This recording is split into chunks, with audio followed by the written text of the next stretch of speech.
Welcome back to Queen's Kitchen. ఈరోజు మన కిచెన్లో వంకాయ ఫ్రైని పచ్చికారం వేసుకొని టేస్టీగా ఎలా ప్రిపేర్ చేసుకోవాలో చూద్దాం. దీనికోసం నేను ఒక పావు కేజీ వరకు వంకాయల్ని తీసుకొని శుభ్రంగా వాష్ చేసేసి పక్కన పెట్టుకున్నాను. మనం ఏ వంకాయలైనా దీనికి యూస్ చేయొచ్చు.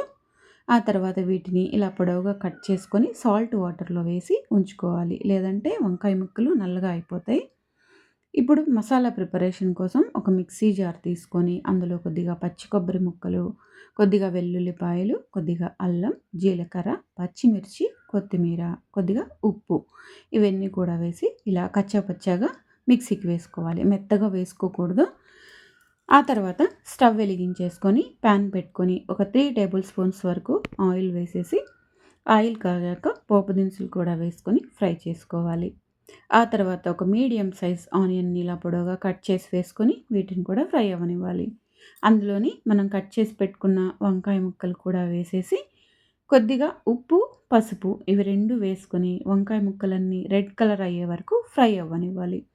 మనం ఉప్పు అనేది ఆల్రెడీ మసాలాలో వేసేసాం కదా, ఈ ముక్కల్లో కొద్దిగా చూసి వేసుకోవాలి, ఎక్కువ వేసుకోకూడదు. ఇలా వంకాయ ముక్కల్ని మనం రెడ్గా ఫ్రై అయ్యే వరకు ఫ్రై చేసేసుకోవాలి. మనకి ఈ కర్రీ అనేది అన్నిటికీ చాలా పర్ఫెక్ట్‌గా సూట్ అవుతుంది. బిర్యానీకి, పులిహోరకి, రైస్‌కి అన్నిటికీ బాగా యూజ్ అవుతుంది. ఇలా వంకాయ ముక్కలన్నీ రెడ్‌గా ఫ్రై అయిపోయాక మనం ముందుగానే ప్రిపేర్ చేసి ఉంచుకున్న పచ్చికారం కూడా వేసి ఈ మసాలాలన్నీ పచ్చివాసన పోయే వరకు ఒక 2-3 మినిట్స్ వరకు మనం మగ్గించుకోవాలి. అంతే, ఎంతో సింపుల్ అండ్ టేస్టీగా వంకాయ కర్రీ అనేది మనకి రెడీ అయిపోతుంది.